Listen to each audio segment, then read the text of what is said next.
The lecture hall of the Galactic University buzzed with the nervous energy of first-year xenobiology students. Representatives from dozens of species filled the amphitheater-style seating. The crystalline Zephyrians chimed softly as they took notes.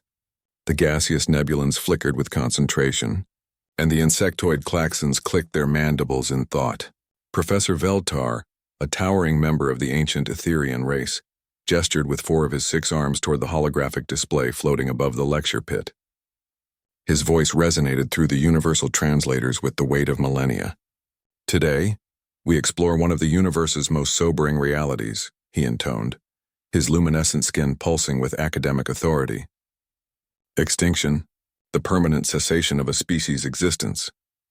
Adam Chen sat quietly in the back row, his human frame dwarfed by most of his classmates. Beside him, Kinza Malik adjusted her hijab and leaned forward, her dark eyes fixed on the professor with the same intense curiosity that had driven her to become the first human to pursue advanced xenobiology at the prestigious institution. Can anyone provide examples of extinct species from their homeworlds? Professor Veltar asked, his primary eyes scanning the diverse crowd. A Klaxon student's antennae twitched as she spoke in rapid clicks. The great tunnelers of Hive World 7. They consumed their own habitat and perished in the resulting ecological collapse. Excellent example of resource depletion, the professor acknowledged. Others? A melodic chime came from the Zephyrian section. The singers of the crystal caves.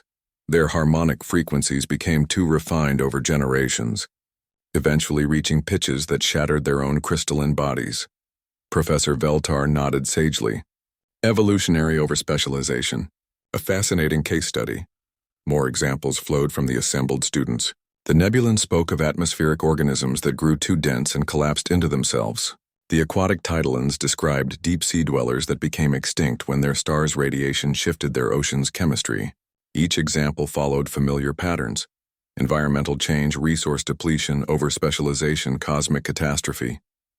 Throughout the discussion, Adam remained silent, though Kinza noticed his jaw tightening with each new example. His hands, she observed, had begun to tremble slightly. These examples illustrate the fundamental truth of extinction, Professor Veltar continued, beginning to pace the length of the lecture pit. It is always external, always beyond the species' control. Evolution, environment, cosmic forces, these are the architects of extinction. No intelligent species has ever deliberately caused the extinction of another intelligent species. Such an act would be, he paused, searching for the word, unthinkable. The hall fell silent as students absorbed this pronouncement. It was, after all, one of the foundational principles of galactic civilization, the inherent value and protection of all intelligent life. Now then, the professor said, raising his voice slightly, can anyone think of other examples? Perhaps something more unusual? That's when Adam slowly, almost reluctantly, raised his hand. The movement was subtle, but in a room full of alien appendages, antennae, and energy forms, the simple human gesture stood out. Professor Veltar's 6 eyes focused on the small figure in the back. Yes, young human? Adam's voice was quiet, but the advanced acoustics of the hall carried his words to every corner. Humans, a confused murmur rippled through the assembly. Professor Veltar's skin dimmed slightly. I beg your pardon? You asked for examples of extinct species, Adam said, his voice growing steadier. Humans qualify. Young human, I believe you may be confused about the definition of extinction, the professor said gently. You are clearly alive and present in this classroom. Adam shook his head. No, sir, I understand extinction perfectly. And I'm telling you that humans, as they existed for most of our species' history, are extinct. Kinza placed a supportive hand on Adam's arm, understanding dawning in her eyes. She had grown up with the same knowledge, carried the same weight. Explain, Professor Veltar said, his voice carrying a note of genuine curiosity now. Adam stood up slowly.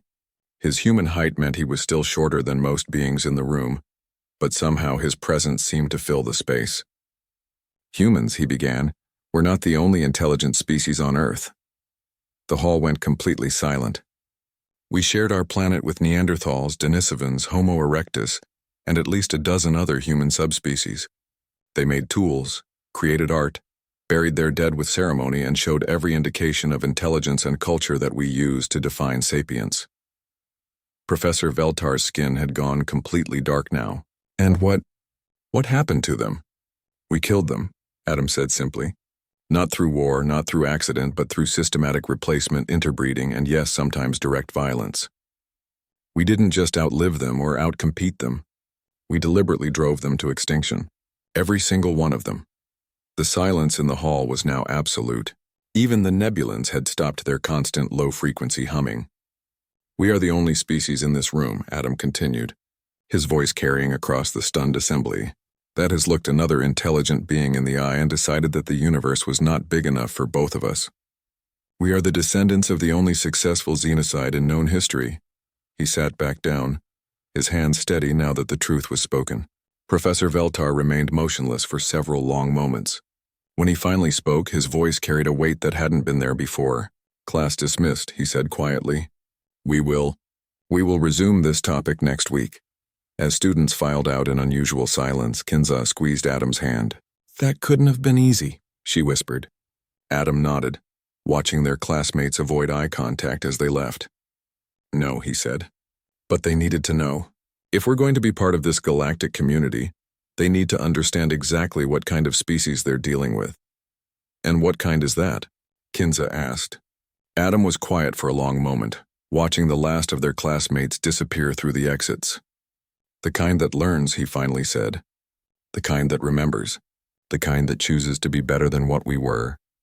In the empty lecture hall, the holographic display still showed images of extinct species from across the galaxy, but now Adam thought it was incomplete. It was missing the most important extinction of all, the death of humanity's innocence and the birth of their responsibility. Outside the windows of the university, the stars of 100 worlds twinkled in the cosmic dark, each one home to species that had never known what humans had done. But now Adam realized they were beginning to learn, and perhaps in that learning lay the seeds of something better than what any of them had been before.